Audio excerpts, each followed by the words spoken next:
Hello everyone, I am Darshani, Assistant Professor of Mathematics. In the previous sessions, you have learnt what is a kernel of a homomorphism and what is a range of a homomorphism. In this session, you are going to learn about some of the properties of kernel and range of a homomorphism. And you are going to learn one of the most important characterization of kernel of homomorphism. Consider the first theorem. If F is a homomorphism from a group G into a group G dash, then kernel of F is a subgroup of group G. To show that kernel of F is a subgroup of group G, we need to show that AB inverse belongs to kernel of F for all A comma B belongs to kernel of F.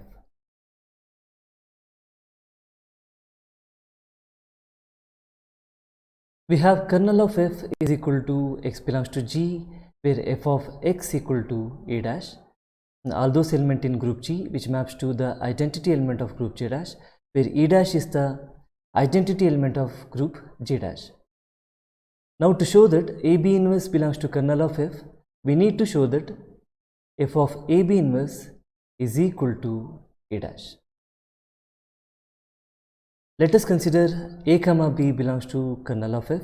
By the definition of kernel, f of A should be equal to A dash and f of B should be equal to A dash. Now consider f of AB inverse. This can be written as f of A into f of B inverse, since f is a homomorphism. But f of B inverse is f of B whole inverse. This can be written as f of A into f of B whole inverse. Now A and B are elements of kernel of F, so f of A is equal to A dash and f of B is also equal to A dash. So this will be equal to A dash into A dash inverse. We know that the inverse of the identity element is identity element itself, so this will be equal to A dash. This is equal to A dash into A dash. Now by identity law, A dash into A dash is A dash. We have shown f of AB inverse is equal to A dash, therefore AB inverse is an element of kernel of F. Now since A and B are arbitrary, we can write AB inverse belongs to kernel of F for all AB belongs to kernel of F. This shows that kernel of F is a subgroup of group G. This completes the proof of theorem 1. Consider the next theorem. If F is a homomorphism from a group G into a group G dash, then the kernel of F is a normal subgroup of group G. To show that kernel of F is a normal subgroup, first it should be a subgroup. Then we need to show that for every G in G and X in kernel of F, Gx G inverse belongs to kernel of F, or f of Gx G inverse should be equal to A dash, where A dash is the identity element of group J dash. We have already shown that kernel of F is a subgroup of G by the theorem 1. Kernel of F is x belongs to G, where f of x equal to A dash, where A dash is the identity element of group J dash. Let us consider x belongs to kernel of F and G belongs to G. By the definition, f of x is equal to A dash. Now consider f of Gx G inverse. This can be seen as f of Gx into G inverse.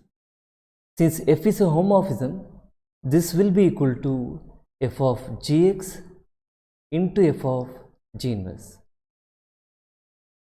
Again, since f is homomorphism, f of Gx will be equal to f of G into f of x. So f of Gx G inverse is equal to f of G f of x into f of G inverse. Now since x is an element of kernel of F,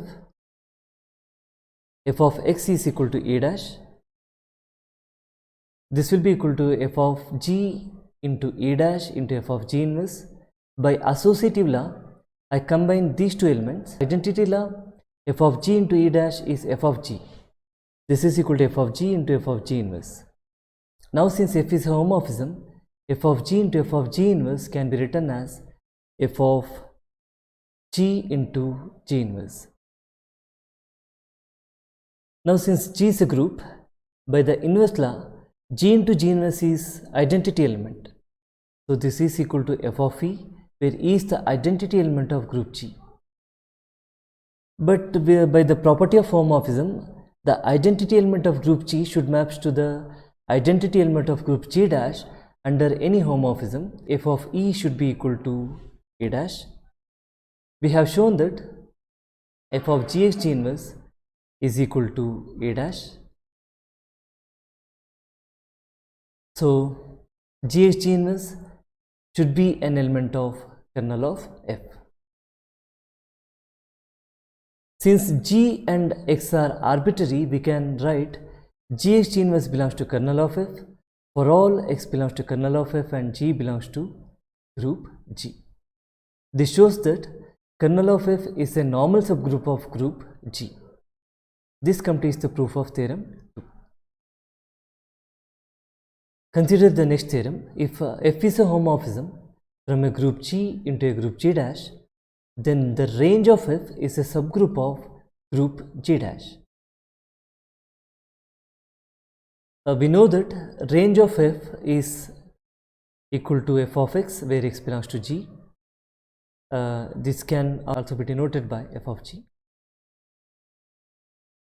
To show that R is a subgroup of G dash, let me take f of A and f of B belongs to R, and I consider f of A into f of B whole inverse, and this is equal to f of A into f of B inverse by a property of homomorphism.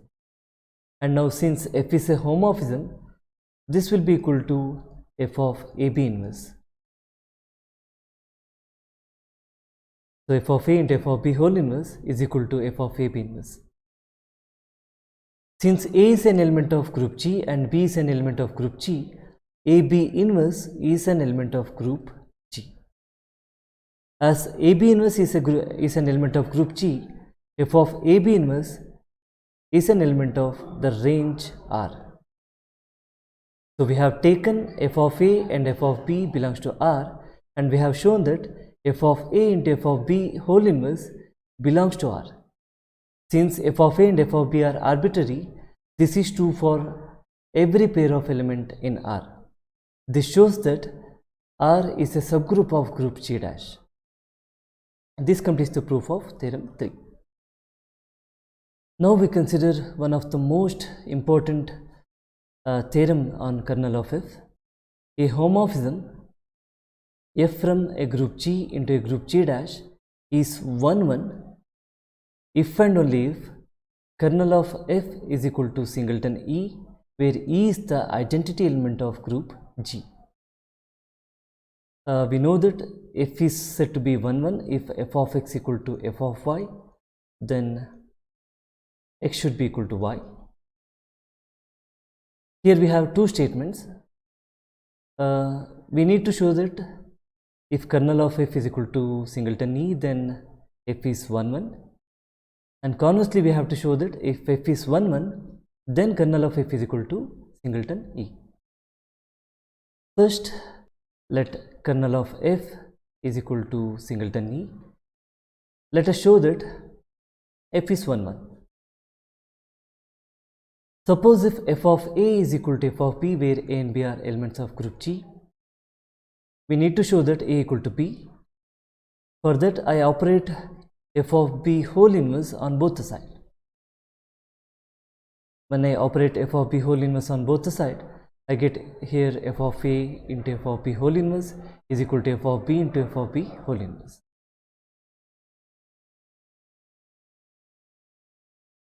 Solving this, we can write this as f of A into f of B inverse, and this is equal to f of B into f of B inverse. This is by a property of homomorphism. Since f is a homomorphism, f of A into f of B inverse can be written as f of AB inverse, and this can be written as f of bb inverse. But bb inverse is equal to E by the identity law of group G. This is equal to f of E, and by the property of homomorphism, the identity element of the group G should map to the identity element of the group G dash. So this will be equal to A dash. So we have f of AB inverse is equal to A dash. In other words, AB inverse is an element of kernel of F. But by the hypothesis kernel of F is singleton E, so this element should be equal to E. AB inverse should be equal to E. When I operate B on both the sides, I get A equal to B. So we started at f of A equal to f of B, and we have shown A is equal to B. Therefore, f is 1, 1. Conversely, let f is a 1, 1 function. Now we show that kernel of f is equal to singleton E. Suppose if A is an element in kernel of F, then f of A is equal to A dash by the definition of kernel, but E dash can be written as f of E. This is by a property of homomorphism. F of A is equal to E dash and f of E is equal to A dash. So we have f of A is equal to f of E. But by the hypothesis f is 1, 1, so A should be equal to E. Since A is arbitrary, every element of kernel is equal to E. So we have kernel of F is equal to singleton E. This completes the proof of theorem 4.